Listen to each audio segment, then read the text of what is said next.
Avraham, son of Elihu, son of Tohu, and son of Tzoph, and Ephraim.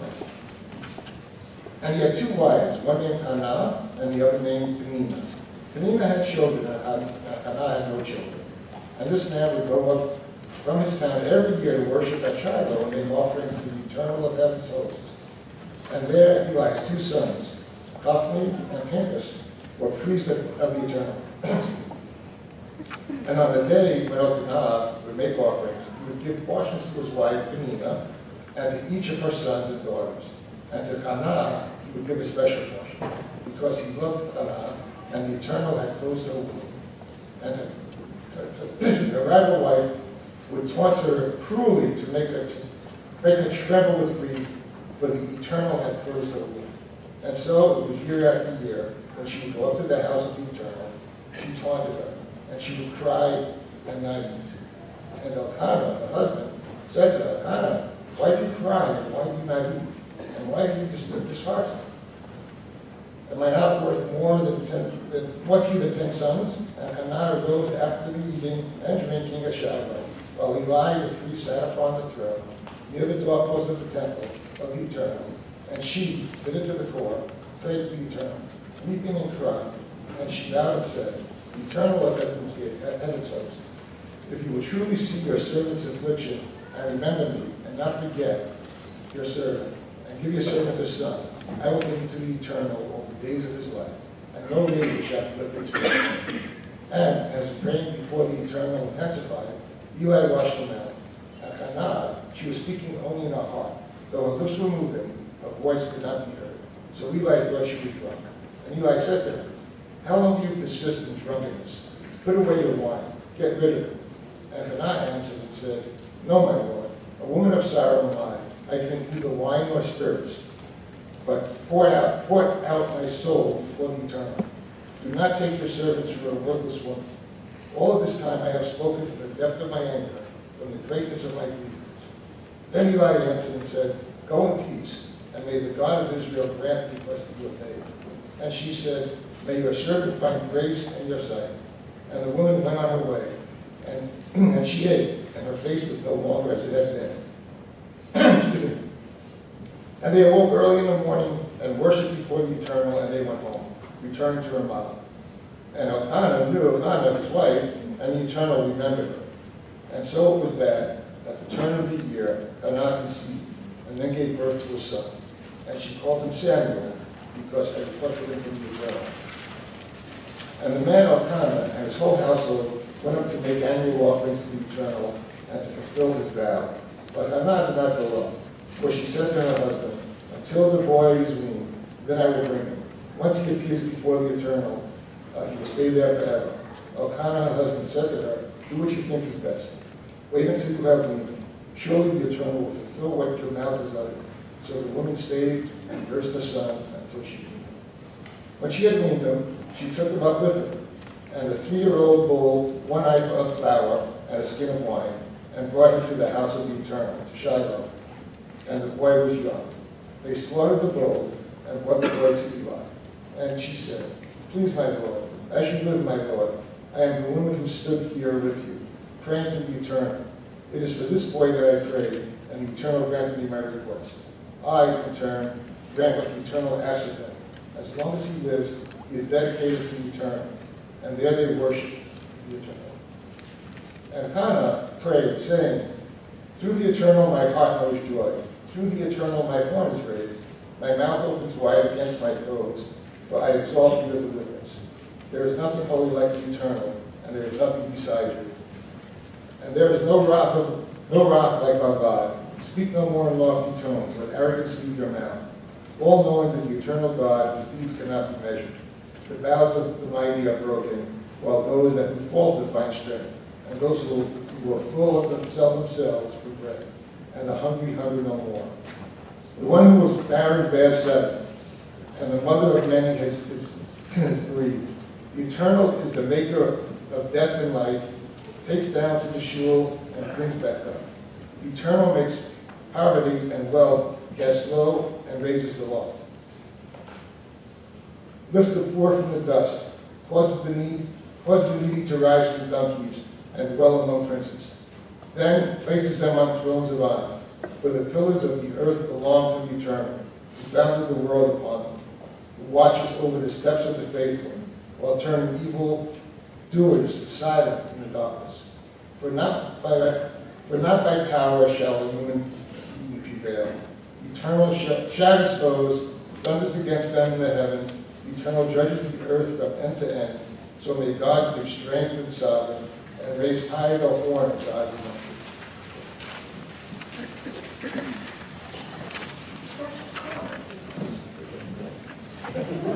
Want to read some more?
Good and healthy and happy New Year to you all. So God put Abraham to the test. God said to him, Abraham, and he answered, here I am.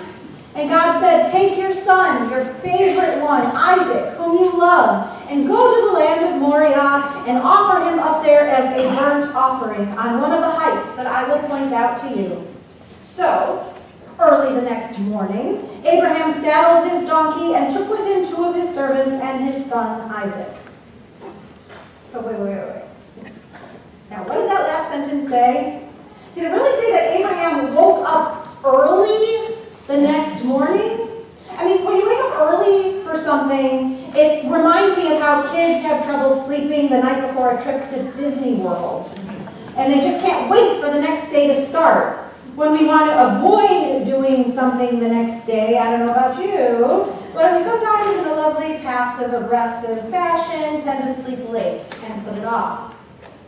But no, after receiving this command to slay his son, Abraham woke early on the day upon which he was to set off on his journey, which would culminate in the sacrifice of his beloved son Isaac. Isaac, born by his wife Sarah, whom God had given to them when they were both around 100 years old. So now, what was the next part of that shocking sentence after the waking up early part? Abraham saddled the donkey himself. He apparently had servants, we hear about them, who could have done it for him. Why wasn't he paralyzed by the weight of what he was about to do? How did he have the strength or the motivation to prepare for this trip on his own? We are taught to see Abraham's act as the ultimate expression of faith. Here is the first Jew whom God has selected, ready to do whatever God asked, even to kill his baby boy. However, we also know that Judaism would not ever condone such an act. So this leads me to ask, and probably you as well, what's this really all about? Was there something else at play here? What could have been going on in Abraham's mind when he heard this command? A wise Jewish man named Robert Zimmerman, otherwise known, of course, as... Oh, good. Also seems to have wrestled with this troubling moment. Oh, God said to Abraham, kill me a son. Abe said, man, you must be putting me on. God said, no. Abe said, what? God said, you can do what you want, Abe, but the next time you see me coming, you better run. Well, Abe said, where do you want this killing done? God said, out on Highway 61. As you may know, historically, Highway 61 travels from Minnesota all the way down to New Orleans. And at its junction with Highway 49 in Mississippi is the mythic crossroads, where blues musician Robert Johnson supposedly sold his soul to the devil. Though many of Dylan's lyrics are often enigmatic, Highway 61 in this song seems to refer to a place where difficult decisions are made, where human beings often have to make choices, sometimes between good and evil, or between right and wrong.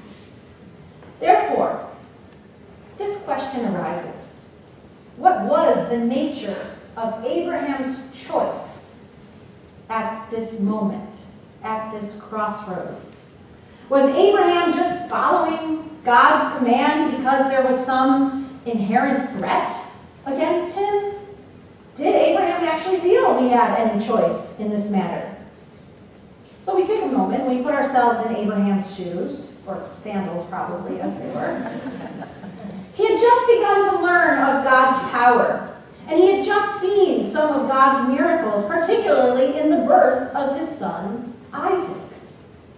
Abraham had just signed on to this whole thing called monotheism. And then God springs this demand on Abraham. And the text tells us explicitly at the beginning of this chapter that God was testing Abraham. But my friends, perhaps the real question is it also possible that Abraham was testing God? Let's take a look at this text from both angles. First, the idea that God was testing Abraham. What was God testing? Was God testing Abraham's faith? Maybe. Or perhaps, as Bob Dylan suggests, was God frightening Abraham into this act and maybe gauging his response? I mean, maybe if Abraham hadn't gone through with it, God would have just destroyed Abraham, as well as the whole genetic line, which would lead to the Israelites and ultimately to all of us. But seriously, I mean, what kind of test is that? What kind of choice is that? Frankly, the God that I believe in and connect to would never ask or expect a father to sacrifice his son at his own hand. And I firmly believe that our faith would never have survived if this kind of action was expected or valued in any way. I prefer to think that had Abraham actually begun to harm his son, then God would have turned away and said, hey, Abraham, thanks, but no thanks. And maybe God would have found someone else, someone more ethical, someone who didn't blindly follow cruel commands to start off this whole Israelite Jewish religion thing. So therefore, let's turn this now. And let's look at it from Abraham's point of view. And let's give him a bit more discernment than we often do. What if Abraham, chutzpah, wanted to see just how far this God was going to take the whole sacrifice your son thing. What if Abraham knew deep inside that he would never subscribe to a system of belief that randomly gave children to a long infertile mother and then demanded that that same child be murdered by the father? I picture Abraham maybe kind of inwardly smirking to himself throughout the story, thinking to himself, maybe in Dylan's words, "Man, you must be putting me on." I imagine Abraham further thinking, "Are you kidding me, God? I'm not actually going to harm my child." So, what if we presume that Abraham woke early, saddled his donkey himself, because he was not actually at all afraid of losing his child. He knew that he would follow the commands and he would get to that point where he would raise the ma'achalet, the knife, and hold it there as long as he had to, waiting and waiting and waiting for God to tell him to stop. The text reads, "Vayishlach Avraham et yado, vayikach et ha'ma'achelet lishchot et beno." And Abraham picked up the knife to slay his son. But it doesn't tell us how long his hand lingered up there. And the immediate next verse is, "Vayikra elav malach Adonai min hashamayim." Check, check, check. Just when I'm getting to the good part. Vayikra elav malach Adonai min hashamayim vayomer Avraham, Avraham, vayomer hineni. And then an angel of the eternal called to him from heaven, "Abraham, Abraham!" And he answered, "Here I am." God sent a messenger at that very next moment to say, "Abraham, Abraham, do not raise your hand against the boy or do anything to harm him." So picture it. Abraham paused and held high with no intention of slaughtering his son. And maybe in that pause, both parties, God and Abraham, passed the test. God at that moment saw that Abraham was dedicated to God and to Judaism, and that Abraham was not going to blindly follow such a horrifying request. And Abraham paused, hand in the air, and was pleased to finally hear that angel of God calling out to him, "Abraham, Abraham!" And God thus passed Abraham's test. Abraham, at that moment, showed the future generations of Jews that we can indeed challenge God, that we can question, that we can quarrel. Abraham could now sign on with full faith to this new religious system, knowing that God would be there for him, to protect his children and his children's children. The incident thus began a deepening of the connection between human beings and God. And we learned that God wants a partnership, a true partnership with us. We can have a mutual and complex and reciprocal relationship. We can argue, we can get angry, we can not always do everything we're commanded to do. And then we can also seek resolution when we have issues with God.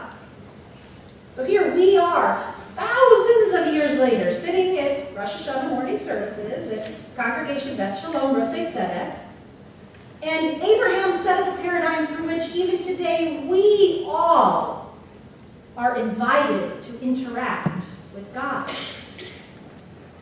Even so many of us read a story like this one in Genesis 22 and think, if this is God, I want nothing to do with God. We get stuck on the image of God presented in the Torah, which is from more than 3,500 years ago, 3,500 years ago. And we cut ourselves off from even trying to build a bridge to God. We get stuck on an interpretation of God which we may have even picked up as children in religious school, and which we've never, ever explored as adults.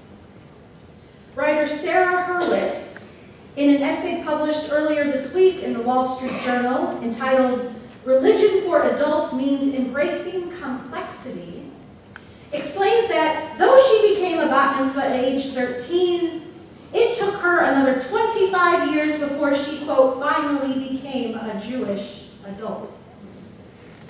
In an introduction to Judaism class she took in her 30s, she encountered a wildly diverse array of Jewish God concepts.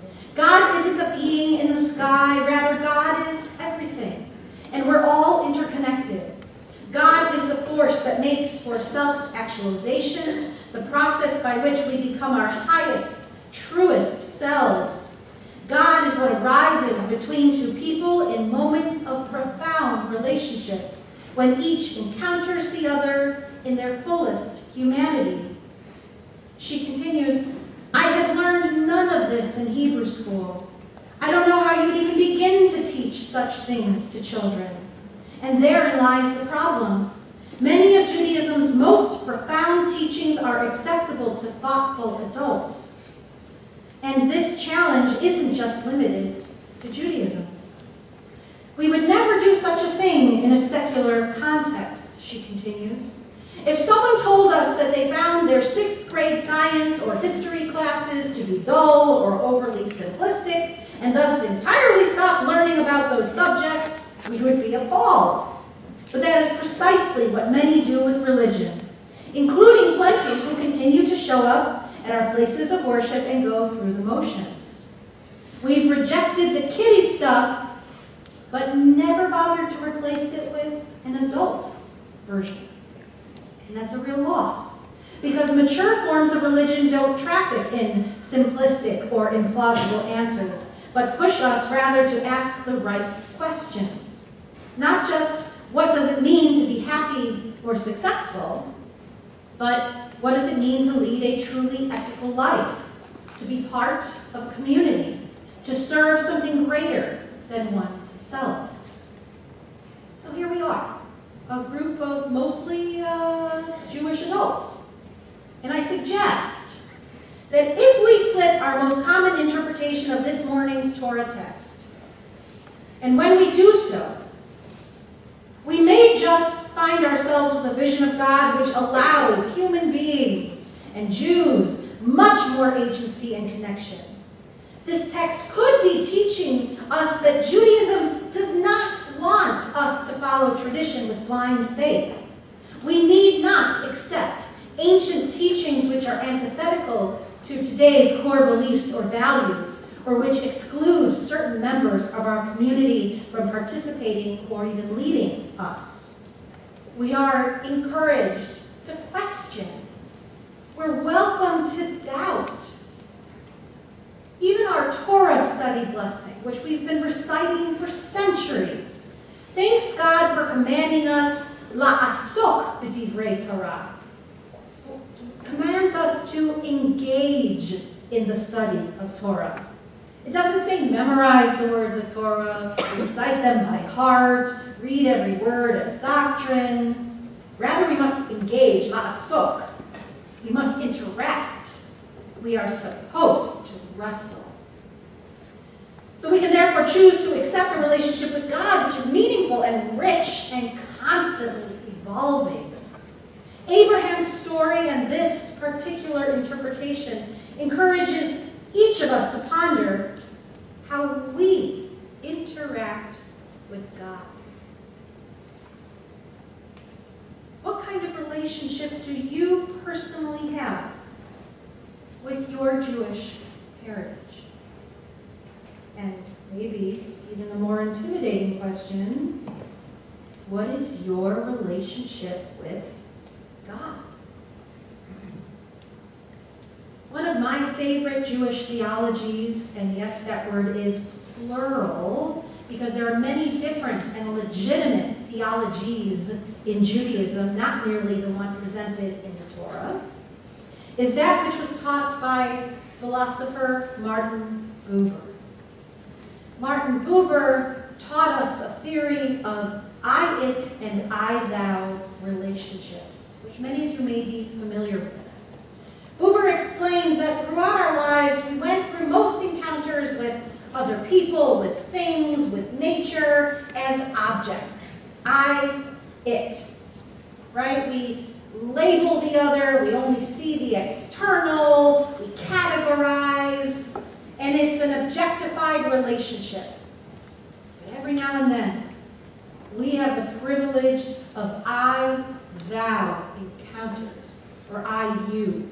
There's an intimacy, there's an authenticity, where you inside, your real self, is encountering the real self of the other.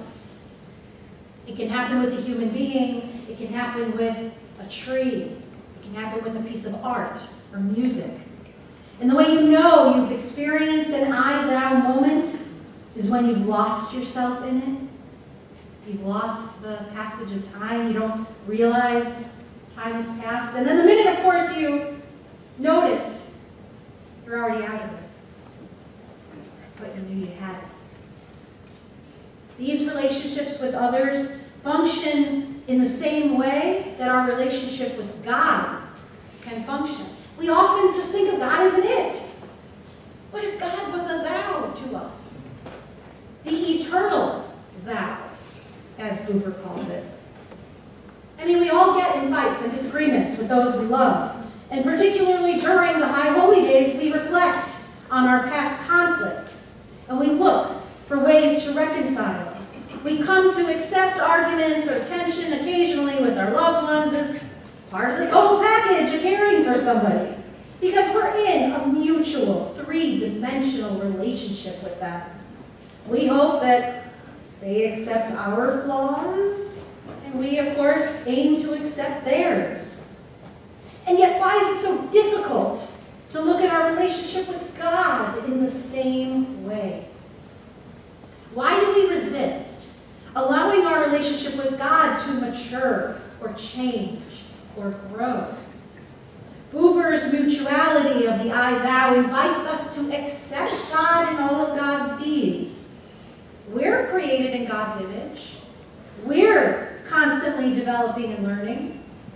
Couldn't it be that God also develops and learns along with us? For me, it all comes back to Tevye. Picture Tevye for a minute. Whichever Tevye you happen to prefer. But picture Tevye. I'll go with Coco. Okay. So picture Tevye, arms raised up to God, talking as if they're best friends or even family, and saying, "Oh, Heavenly Father, why do these things happen to me? Is it so hard to bless me the way you bless others? Come on." And it's the kind of deep relationship that takes all sorts of ups and downs.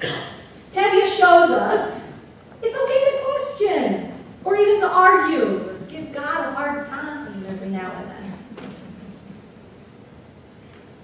So, where's your own relationship with God? Is it still around a 12 or 13-year-old's understanding? Is it something you've tried as an adult? We're so lucky that here at CBSRZ, we have so many adult learning opportunities of all kinds, which you can partake in and participate in, including, as I threw in a mention earlier, our weekly Torah study group, Holy Scrollers, each and every Saturday morning at 9 a.m. A great, exciting, fun and funny and brilliant group of people. You have people who've been studying Torah for 20 years together. You have people who have walked in for the very first time. And we all dive into that text and try to understand it together today as adults. Sean Konecki has been leading a group through the books of prophets most Sundays at 11 a.m. You can study another part of the Bible. I offer 2 different book groups throughout the year, which meet monthly. There's films and classes and series and more, and I'm sure that something will catch your eye and spark your interest. Something will take your current understanding of Judaism, no matter where it is, and lift it to the next level. So what's most important here? Keep the conversation with God going. Keep the phone lines open. Try not to see God as an it, as something far away, distant, disconnected, or even just irrelevant. But make God into the ultimate relationship through which you reach all other relationships in your life. This new year, 5780, when we're thinking about bettering ourselves, repairing broken relationships, repenting for our past deeds, let's also look at that relationship with God. There's a Hasidic question that I love. It asks, who is closer to God? One who has never sinned, or one who has sinned but now repents? And the answer to the question is, it is the repentant sinner who gets closer to God than the one who never sinned. Why? Because that cord of connection between her and God has been broken, and then it must be repaired. So what happens when you repair a broken cord or rope? You tie it, and now it's shorter. Thus bringing God and the sinner, the transgressor, the person who hadn't reached out before, closer than ever. Know that you can close your eyes and try to connect with God. You can open them. You can try that way too. Be prepared to learn things which are problematic, which are controversial, with which you'll disagree. But also be prepared to learn things which will reach your very soul and maybe even change the course of your life. Be prepared to challenge God, just as we do with those with whom we are most intimate. Be prepared to sometimes keep a sense of humor about things. Be prepared to learn to accept your flaws, because God will and does. God is always ready, waiting for us to approach, to return, to reconcile. Teshuvah, returning to God, is woven into the very fabric of our universe, and the relationship will be filled with holiness, for it is written, Kedoshim tihiyu ki kadosh ani Adonai Elohechem, you shall be holy, for I, Adonai, am holy. So I end with words from Rabbi Lawrence Kushner, who writes, entrances to holiness are everywhere. The possibility of ascent is all the time. Even at unlikely times and through unlikely places, there is no place on earth without God. Amen.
Check, check.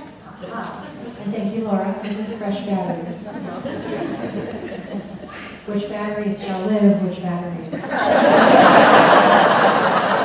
run out during your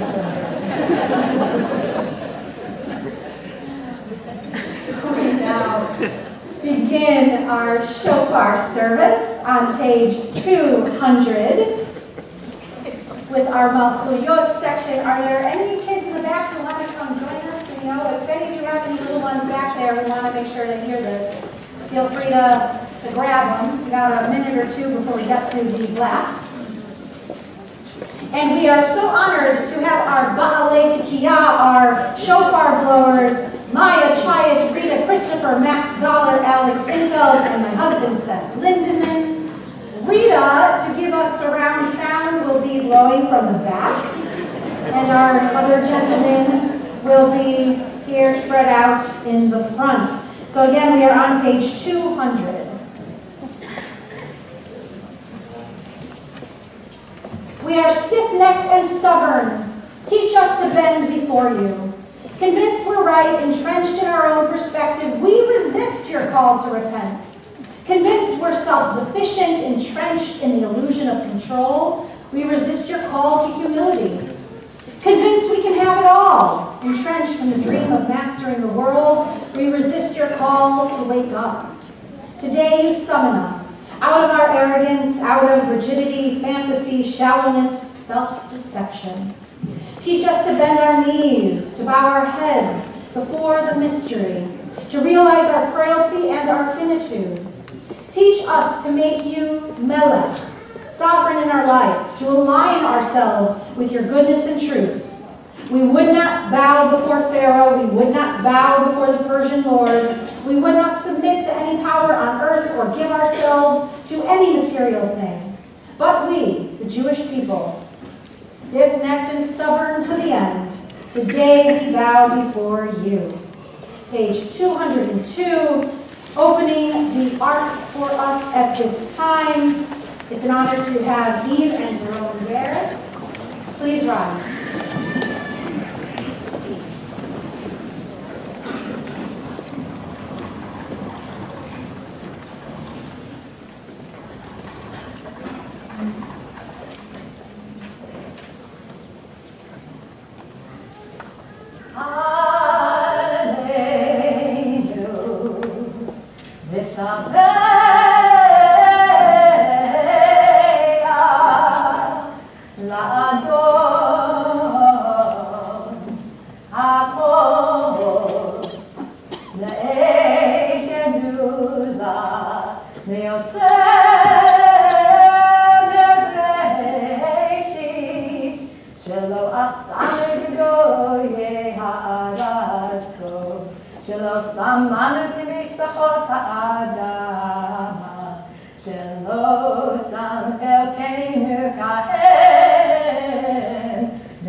Please be seated.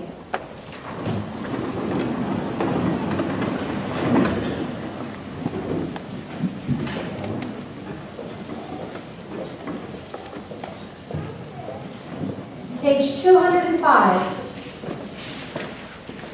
Dwell on each sound of the shofar, contemplate its meaning.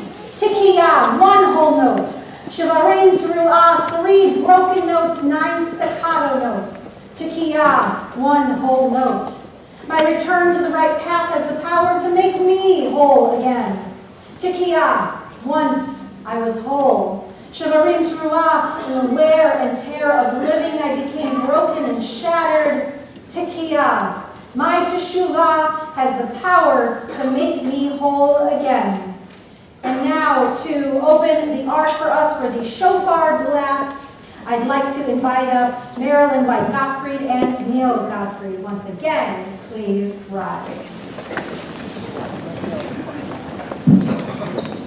Baruch atah Adonai Eloheinu melech haolam asher kishanu b'mitzvotav v'tzivanu l'mishloach kol shofar. Baruch atah Adonai Eloheinu melech haolam she'evianu l'kiyanu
We turn to page 263. Yeah. That's some walk first. I'm going to read now. Let's read responsively. A messenger from another time, a stranger here in our midst, the shofar sounds remembrance. Remember, wherever you go, I am with you. After the flood, in the wake of destruction, Noah discovered the rainbow. Alone on a mountain, a knife in his hand, Abraham heard the voice of compassion. At the end of her strength, afraid for her child, Hagar found a well in the wilderness. Remember, wherever you go, I am with you. In sounding the horn, we summon them back. Zichronot, memories of those who saw signs of your presence. A rock gives forth water, hope can blossom in the desert. And when loving hands lighten our darkness, you are there. When we are caught in the thicket, feel alone or forgotten, the shofar sounds remembrance. From the deep well of the past, in the depths of our own despair, the shofar sounds remembrance. Remember, my presence goes with you and will lighten your burden. And now to open the ark for the next shofar blow, it's an honor to invite up Reuben Hirsch and Paula Retsky.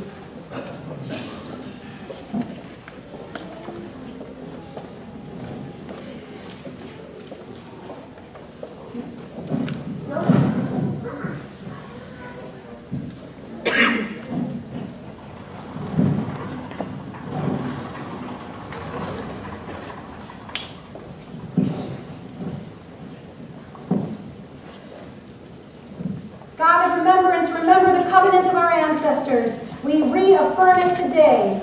Remember we are a people of noble ideals. Help us attain them. Remember all your people, all the nations on the road to peace. Bless their efforts. Remember with mercy the binding of Isaac, the sorrow of Sarah, Abraham's words, here I am. Our memory fades, but you remember all that we have forgotten.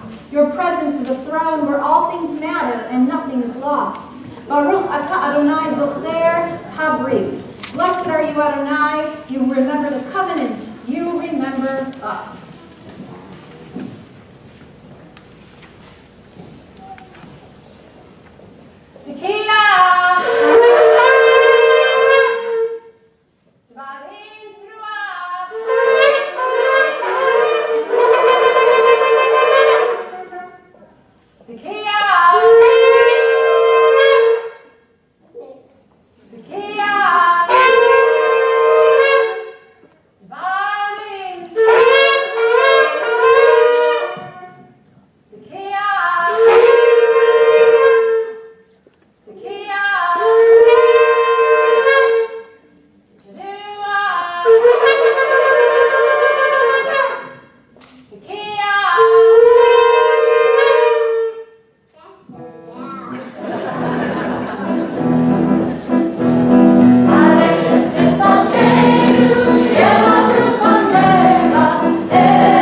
honor to invite up Penny Robner and Andrea Seidman.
And now for prayers for our country and for the state of Israel on pages 272 and 274.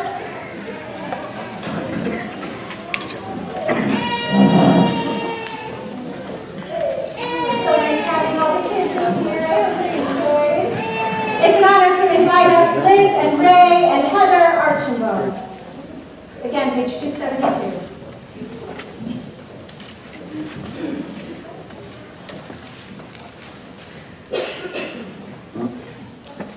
God of holiness, we hear your message. Justice, justice we shall pursue. God of freedom, we hear your charge. Proclaim liberty throughout the land. Inspire us through your teachings and commandments to love and uphold our precious democracy. Let every citizen take responsibility for the rights and freedoms we cherish. Let each of us be an advocate for justice, an activist for liberty, a defender of dignity. And let us champion the values that make our nation a haven for the persecuted, a beacon of hope among the nations. May our actions reflect the passions of all people within our borders and abroad. May our leaders and officials embody the vision of our founders to form a more perfect union, establish justice, ensure domestic tranquility, provide for the common defense, promote the general welfare, and secure the blessings of liberty to ourselves and our posterity.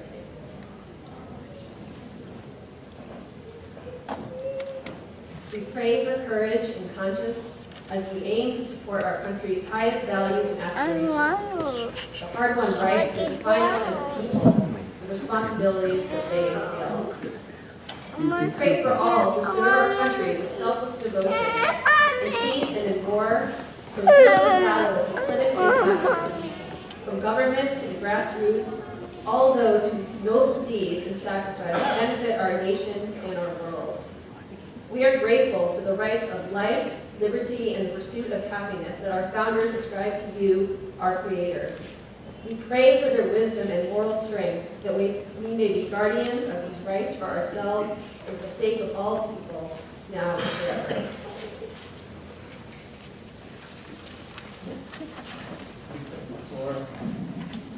Inu, you are high above all the states of people. Rock of Israel, the one who was saved us and goodness and life. Blessed state of Israel, the first flower in our redemption, even the lovely shield shelter, lasting peace. Guide the leaders and advisors of the truth, and strengthen the people counsel. Strengthen the hands of those who build and protect the land. Deliver them from agents and crown their efforts with success. Bring peace to the land, lasting joy to all the people. And together we say, Amen. Gosh, come on.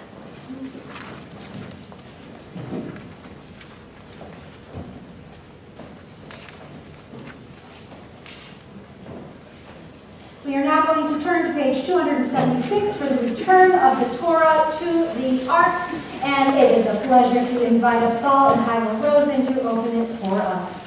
Please rise.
We continue standing and turn to page 286 for Aleinu.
to us with the offer that death should be overthrown, but with the one inseparable condition that birth should also cease. If the existing generation were given the chance to live forever, but on the clear understanding that never again would there be a child or a youth or a first love, never again new persons with new hopes, new ideas, new achievements, ourselves for always and never any others, could the answer be in doubt? When we fear death's decree, let this bring us solace, the memory of loved ones who have gone before us, a vision of generations to come, through whom we reach far into the future, beyond our own lives. Alas for those that never sing but die with all their music in them. Let us treasure the time we have and resolve to use it well, counting each moment precious, a chance to apprehend some truth, to experience some beauty, to conquer some evil, to ease some suffering, to love and be loved, to achieve something of lasting worth. There is promise within each of us that only we can fulfill. Let us live our lives so that someday it will be true to say of us, the world is a little better because for just one moment they lived in it. Page 292. If you are observing Shiva Shloshim or Yortzeit for a family member or friend and would like to share a name out loud, you are invited to do so now. Bobby Huberman. Leo Klein. David Travis.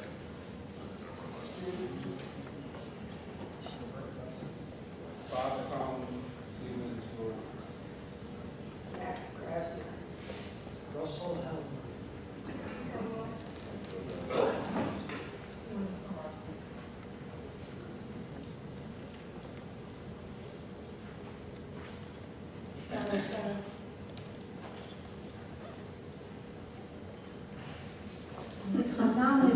May all of their memories always be for a blessing. Together now we all rise and join in the words of Kaddish Yatom, the mourner's Kaddish.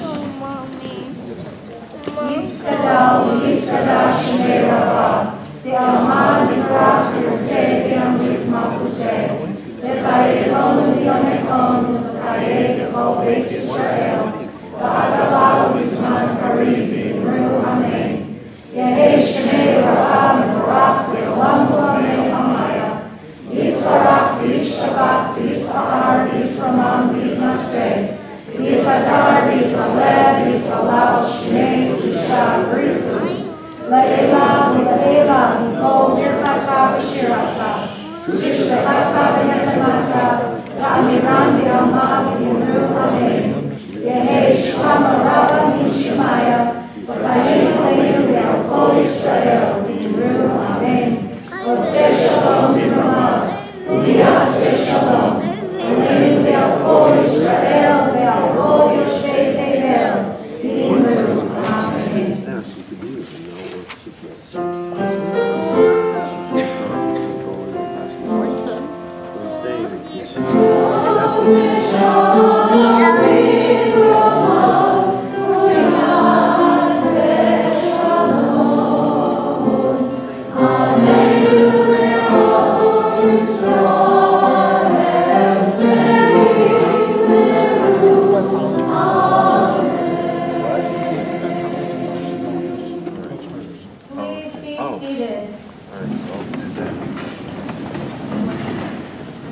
I'm delighted to invite our President, Brad Jubileer, back up with some announcements.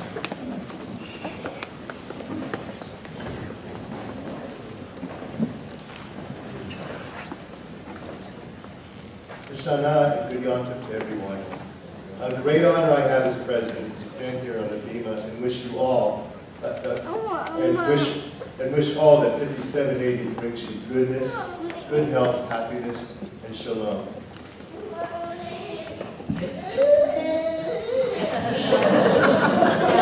Getting upstage.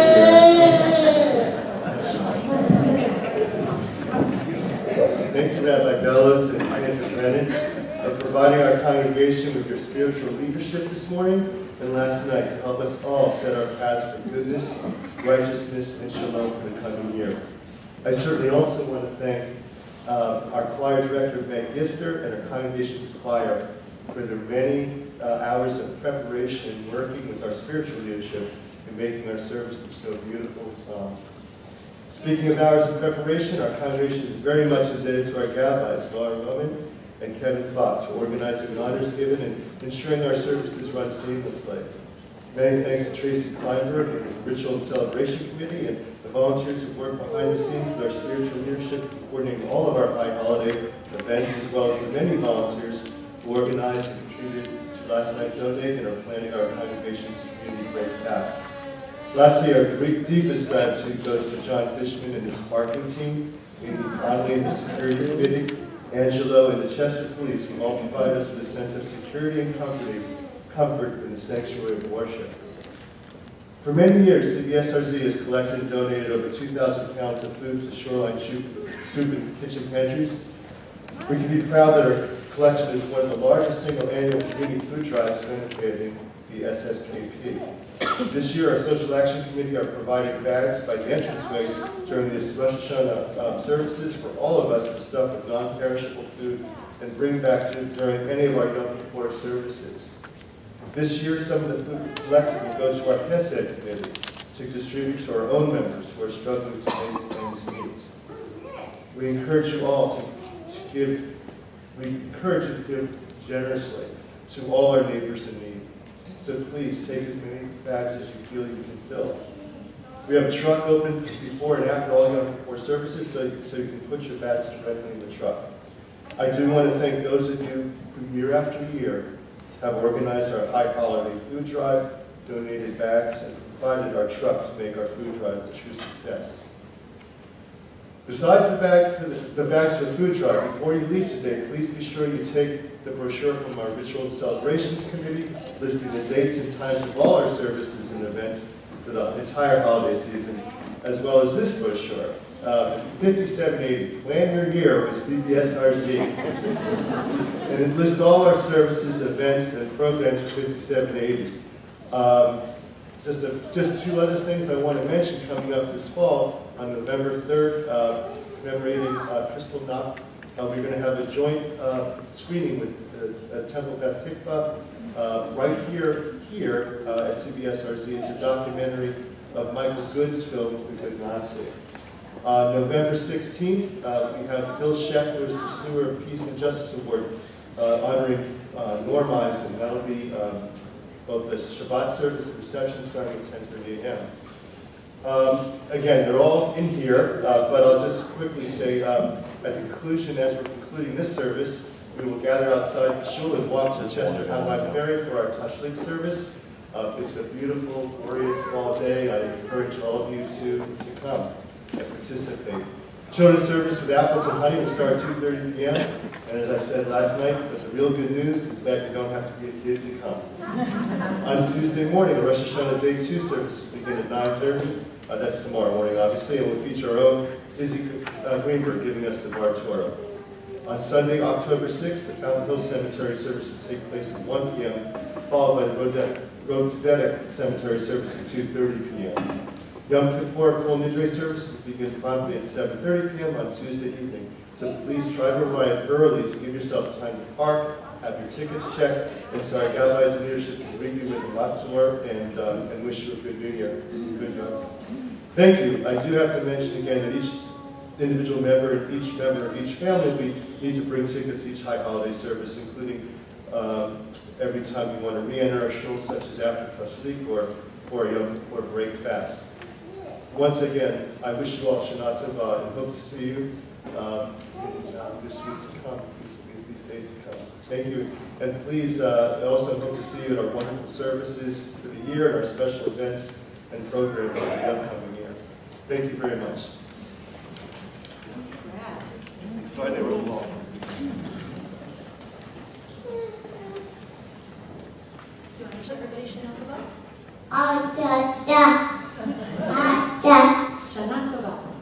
Shana Tova. It's going to get the blood. Come on. All right. Our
Page 294. I'm saying, strengthen us on this day. Amen. Bless us today. Amen. Lift up our lives on this day. Amen. Grant us goodness today. Amen. Inscribe us for a good life on this day. Amen. Hear our heartfelt words today. Amen. On this day, receive our prayers with love. Amen. Fortify our best intentions. May we go forth today to do your righteous work. Amen. Shana Tova.